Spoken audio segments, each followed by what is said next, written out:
Hello everyone, today we're going to be building an apartment that has been decorated for the Day of the Dead, here in Pinecrest Apartments number 402. I decided to have the altar next to the entryway using these two side tables. One is from Seasons and the other one is base game, but the base game one has these flowers that are used in altars all the time, so they're very important in altars. They are called cempasúchil and they are the ones that you can see on this hanging tapestry that has also papel picado. I also added some papel picado next to it. I also made sure to take some pictures of other scenes so that I could add them to the altar.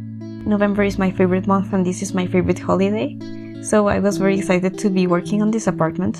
I also really love that we have all these sugar skulls and also these candles. These are from Eco Lifestyle, but there's a ton of stuff in the base game that can be used to make an altar like this one.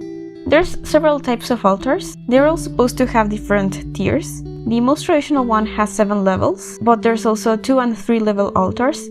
Each of these levels has symbolism. For example, this altar symbolizes heaven, earth, and purgatory. If you have 2 levels, there's only heaven and earth, but the 7 levels may have different meanings depending on the tradition that is being followed. For example, it can be the 7 deadly sins, or it can be the 7 different paths that souls have to take depending on how they died, like for example, natural causes or war. That one is like the most pre-Hispanic interpretation of this tradition. There's a ton of stuff that came with Christianity that was added to the indigenous tradition, but that's like a very Mexican thing actually. There's tons of stuff that had their origin in pre-Hispanic time, but that the colonialism and everything, it changed. So another thing we do when we set altars is that we often have some decorations on the floor. We may use stuff like salt or wood shavings and rice or maybe beans. So I used this rock from City Living. I think it's supposed to be chalk, but it looks like salt. Oh, and I didn't finish telling you about the different tiers. The first level must include things like salt and water.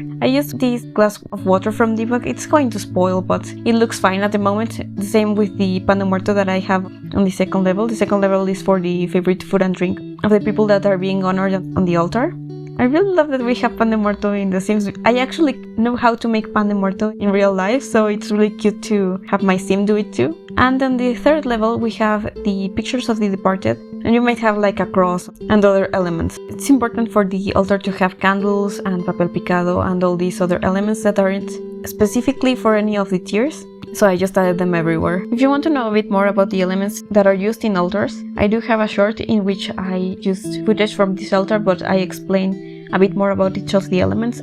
So now we have worked on the bathroom. It uses some stuff from Jungle Adventure, and also the kitchen and the dining room. I did change this a bit later because I just didn't like this layout. It was bothering me. I forgot to mention that I chose to build in this exact apartment because I built a Mexican town square a while ago, and this apartment has a view of that. As always, this apartment is available in the gallery. You can find it under my ID, which is Verani. However, I did have to upload it as 2 separate rooms because I wasn't able to delete the walls without deleting part of the altar. So I only uploaded the main living area and the bedroom. I didn't upload the bathroom because it is so simple and you can just build your own bathroom if you would like. But I will have both of the links down in the description. This part of the apartment is less colorful than the altar, but it will become more colorful later. But it was important for me to make sure that the altar looked like it was part of the apartment. Everything that I used there, I wanted it to feel like it was the furniture that the apartment has all year. So for example, I used a coffee table that is meant to be part of the living room. So at present there's no coffee table in the living room, it's on the altar. And the side tables, I was thinking maybe that was a desk, but like one of those 2-level desks, like the one from Dream Home Decorator or Discover University. So maybe this sim only added some tablecloths to it. And the chair that is next to the altar, I changed it later, but I was thinking maybe that was the chair that goes under the desk, even if this chair isn't one that can be used with a table in The Sims. But that was something that I did for storytelling because the altar is so large and the apartment is so small. I think this one is the smallest apartment in the game. And I wanted it to feel realistic because, well, at least in my case, when I set my altar, we have to look for a place in the house that we can like clear off furniture and use some of the existing furniture. We often use just cardboard boxes so that we can create the different levels. So I really wanted that to be a part of this, but I still wanted it to be realistic. Like there isn't like an empty corner of the apartment all year just waiting for the altar. So I really liked how that came out, and eventually I think that I managed to make it into a functional apartment. Like the kitchen looks sort of realistic, and there's also a dining room that has the laptop, because again I was thinking that the desk is now occupied by the altar. And now we're working on the bedroom for a while. I like the concept of this bedroom. I really like this green that I was using, and I really liked how this closet looks. It felt like it fit the apartment, but in the end I wasn't very happy with it, because the rest of the apartment is a lot more colorful than this area, because I do use a ton of green accents or like teal accents all over the apartment, but this one just had like teal and wood and these light walls, and I wasn't feeling it, so I actually went back and changed that even after I had decided to call this apartment done.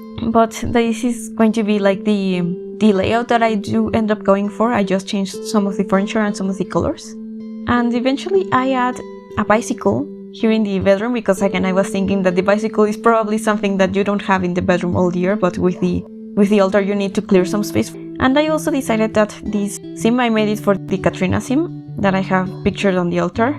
You normally do not have pictures of yourself obviously on the altar, but I wanted this apartment to make sense even with whichever sim that you had here. So I decided that this sim would have a dog, so I went into the bathroom and changed out the shower for a bathtub. I wanted to use that fur pattern that has like a skeleton, like the bones of the dog, and I also wanted there to be a Xoloscuincle. Xoloscuincle is a Mexican dog that has almost no hair, and they are often black, but they might have some lighter patches of skin. And these dogs, if you have seen Coco, you know these dogs. Like the dog Dante is a Xoloscuincle. And these dogs are important in Mexica culture, because they are supposed to be the ones that are able to guide the souls back to Earth, so that they can visit us for this one night.